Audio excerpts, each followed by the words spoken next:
ہمارے channel Urdu moral story میں خوش آمدید۔ ہمارے چینل سے روزانہ آپ کو سچی اسلامی کہانیاں سنائی جاتی ہیں۔ ان کہانیوں میں کوئی نہ کوئی ایسا سبق چھپا ہوتا ہے جو آپ کی زندگی سنوار سکتا ہے۔ آج کا واقعہ بھی ایسا ہی ہے۔ چلیے سنتے ہیں آج کی کہانی۔ محمد بن حسین بغدادی فرماتے ہیں کہ میں ایک سال حج کو گیا اور اتفاق سے مکہ کے بازار سے گزر رہا تھا کہ ایک بوڑھا آدمی ایک لڑکی کا ہاتھ پکڑے ہوئے، لڑکی کا رنگ متغیر ہو رہا تھا، بدن بہت لاغر تھا مگر چہرے پر نورانی چمک تھی۔ بوڑھا پکار رہا تھا کہ کوئی اس لڑکی کا خریدار ہے، کوئی ہے جو اسے پسند کرے، کوئی ہے جو 20 اشرفیوں سے زیادہ اس کی قیمت دے، اس شرط پر کہ میں اس کے ہر عیب سے بری ہوں۔ میں نے اس شیخ کے قریب جا کر پوچھا کہ اس باندی کی قیمت کا حال تو معلوم ہو گیا، پر اس میں عیب کیا ہے؟ کہنے لگا، یہ لڑکی پاگل ہے، ہر وقت غمزدہ رہتی ہے، رات بھر نماز پڑھتی ہے، دن بھر روزہ رکھتی ہے، نہ کھاتی ہے نہ پیتی ہے، بالکل ہی تنہائی پسند ہے۔ جب میں نے اس کی بات سنی تو وہ لڑکی مجھے پسند آ گئی۔ میں نے اسے خرید لیا اور اپنی قیام گاہ پر لے گیا۔ میں نے اسے دیکھا، وہ زمین کی طرف سر جھکائے بیٹھی تھی۔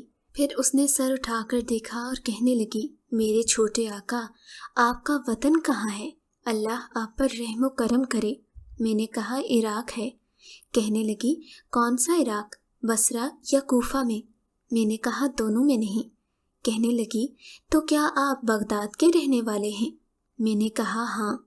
کہنے لگی، واہ واہ، وہ تو عابدوں کا شہر ہے، زاہدوں کا شہر ہے۔ مجھے باندی کی بات پر تعجب ہوا کہ یہ تو ایک کوٹھی سے دوسری کوٹھی میں کام کے لیے جاتی ہے، اسے عابدوں اور زاہدوں کی کیا خبر؟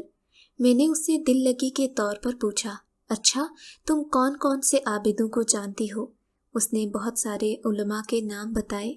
میں نے اس سے پوچھا، تمہیں ان سب کا حال کس طرح معلوم ہوا؟ کہنے لگی، اے جوان، میں ان کو کیسے نہ جانوں؟ اللہ کی قسم، یہ لوگ دلوں کے طبیب ہیں، یہ وہ لوگ ہیں جو عاشق کو معشوق کا راستہ بتاتے ہیں۔ پھر اس نے 4 شعر پڑھے جس کا ترجمہ یہ ہے، یہ لوگ وہ لوگ ہیں جن کے فکر اللہ کے ساتھ وابستہ ہو گئی، بس ان کے لیے کوئی غم نہیں، ان کا مقصد صرف ان کا مولا اور ان کا سردار ہے۔ کیا ہی بہترین مقصد ہے جو صرف ایک بے نیاز ذات کے واسطے ہے۔ نہ تو دنیا ان سے الجھتی ہے، نہ کھانوں کی عمدگی اور نہ دنیا کی لذت، نہ ان کی اولاد، نہ ان سے اچھا لباس جھگڑتا ہے، نہ مال کی زیادتی، نہ تعداد کی کثرت۔ لڑکی کے یہ اشعار سن کر میں بہت متاثر ہوا اور کہا، اے لڑکی، میں محمد بن حسین ہی ہوں۔ کہنے لگی، میں نے اللہ سے دعا کی تھی کہ تم سے کہیں میری ملاقات ہو جائے۔ تمہاری وہ دلکش آواز کیا ہوئی جس سے تم مریدین کے دل کو زندہ کیا کرتے ہو اور سننے والوں کی آنکھیں اس سے بھر جایا کرتی تھیں؟ میں نے کہا، وہ آواز تو اب بھی موجود ہے۔ کہنے لگی، تو مجھے کچھ قرآن پاک ہی سنا دو۔ میں نے بسم اللہ پڑھی تو اس نے زور سے چیخ ماری اور بے ہوش ہو گئی۔ میں نے اس پر پانی چھڑکا جس سے اسے کچھ افاقہ ہوا۔ کہنے لگی، جس کے نام کا یہ اثر ہے، اگر میں اسے پہچان لوں اور جنت میں اس کو دیکھ لوں تو کیا حال ہوگا؟ کہنے لگی، ہائے مجھے اس دن کی ملاقات کا کتنا اشتیاق ہے جس دن وہ اپنے دوستوں کے لیے تجلی فرمائے گا۔ پھر میں نے اسے ایک اور آیت سنائی جس کا ترجمہ یہ تھا، جنتیوں کے پاس ایسے لڑکے آئیں گے جو ہمیشہ لڑکے ہی رہیں گے، یہ چیز لے کر ہمیشہ آتے جاتے رہیں گے۔ ان کے پاس ایسے گلاس ہوں گے جو بہتی ہوئی شراب سے بھر گئے ہوں گے، اس شراب سے نہ ہی چکر آئے گا اور نہ عقل میں فطور آئے گا، اور ایسے میوے لے کر آئیں گے جن کو یہ لوگ پسند کریں گے، اور پرندوں کا گوشت جو ان کی مرغوب غذا ہوگی۔ ان کے لیے خوبصورت بڑی بڑی آنکھوں والی حوریں ہوں گی جیسا کہ حفاظت سے پوشیدہ ہوا کرتی ہیں۔ یہ سب کچھ بدلہ ان کے اعمال کا ہے۔ یہ لوگ جنت میں نہ ہی کوئی برا کلام سنیں گے اور نہ ہی کوئی اور ناگوار بات، ہر طرف بس سلام ہی سلام کی آواز آئے گی۔ یہاں بغیر کانٹوں کے بیریاں ہوں گی اور تہ در تہ کیلے لگے ہوں گے، بہت لمبا سایہ ہوگا، بہتا ہوا پانی ہوگا، کثرت سے میوے ہوں گے، جو نہ ختم ہوں گے، نہ انہیں کسی قسم کی روک ٹوک ہوگی، جس کا جتنا دل چاہے گا، اور اونچے اونچے فرش ہوں گے۔ ان کے لیے عورتیں بھی ہوں گی جنہیں ہم نے خاص طور سے بنایا ہے، وہ ہمیشہ کنواریاں ہی رہیں گی، اور اہل جنت کی ہم عمر ہوں گی۔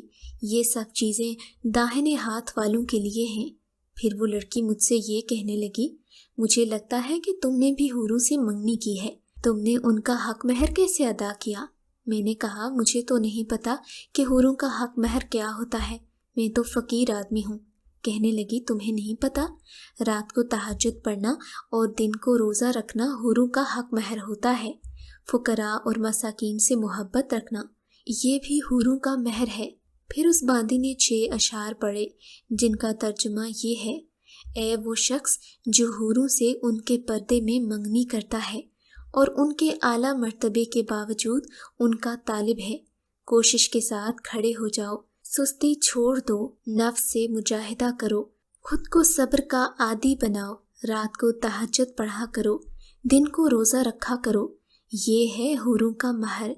اگر تمہاری دونوں آنکھیں انہیں اس حال میں دیکھ لیں جب وہ تمہیں دیکھ رہی ہوں، تو تمہاری نظر میں اس دنیا کی کوئی حیثیت نہیں رہے گی۔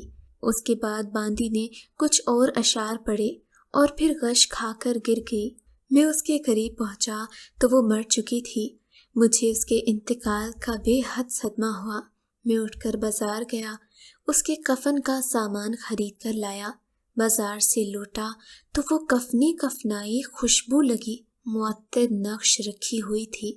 سبز کپڑوں میں اس کا کفن تھا جو جنت کا لباس تھا۔ کفن پر 2 سطریں نور سے لکھی ہوئی تھیں۔ پہلی سطر تھی، لا الہ الا اللہ محمد الرسول اللہ، اور دوسری سطر ایک آیت تھی جس کا ترجمہ یہ تھا، خبردار رہو کہ اللہ کے ولیوں کو نہ تو خوف ہوتا ہے اور نہ وہ غمگین ہوتے ہیں۔ میں اور میرے ساتھی اس کے جنازے کو اٹھا کر لے گئے، جنازہ کی نماز پڑھ کر اسے دفنا دیا۔ اس کی قبر پر سورہ یاسین پڑھ کر اپنے حجرے میں چلا آیا۔ میری آنکھوں سے آنسو بہہ رہے تھے، دل اس کے فراق سے غمگین تھا۔ واپس آ کر میں نے 2 رکعت نماز پڑھی اور سو گیا۔ خواب میں نے دیکھا وہ لڑکی جنت میں پھر رہی ہے، نہایت مہکتے ہوئے زعفران کا باغیچہ ہے، ریشم کے اور استبراق کے جوڑے پہن رہی ہے، اس کے سر پر موتیوں سے جڑا ہوا تاج ہے، پاؤں میں سرخ یاقوت کے جوتے ہیں، مشک و عنبر کی خوشبو اس سے مہک رہی ہے، اس کا چہرہ سورج اور چاند سے زیادہ روشن ہے۔ میں نے کہا، اے لڑکی، ذرا یہ تو بتا دے یہ کس عمل کی وجہ سے تجھے ملا ہے؟ کہنے لگی، اللہ کی رحمت کے بعد مجھے یہ سب فقراء اور مساکین کی محبت سے اور استغفار کی کثرت سے اور مسلمانوں کے راستے سے تکلیف کی چیزیں ہٹانے سے ملا ہے۔ پھر اس نے 3 اشعار پڑھے جن کا ترجمہ یہ تھا، مبارک ہے وہ شخص جس کی آنکھیں رات کو جاگتی ہوں اور اپنے مالک کے عشق کی بے چینی میں وہ رات گزار دے، کسی دن اپنی کوتاہیوں پر نوحہ کر لیا کرے اور اپنی خطاؤں پر رو لیا کرے، اور شب کو اکیلا کھڑا ہو کر اللہ کے عذاب کے خوف سے اختر شماری کرتا ہو، اللہ کے ہاں اس کے لیے بڑا انعام ہے۔ خواتین و حضرات، آج کل کے اس زمانے میں جب کہ ہم ذکر کو بھلا چکے ہیں، ہمیں چاہیے کہ اپنی زبان کو ذکر الہی سے تر رکھیں۔ اللہ ہم سب کو ذکر کی توفیق عطا فرمائے، آمین ثم آمین۔ اگر آپ کو آج کا یہ واقعہ پسند آیا ہے تو اس ویڈیو کو لائک ضرور کیجیے، اور اس طرح کے مزید قصے سننے کے لیے ہمارے چینل اردو مورل سٹوری کو سبسکرائب ضرور کیجیے۔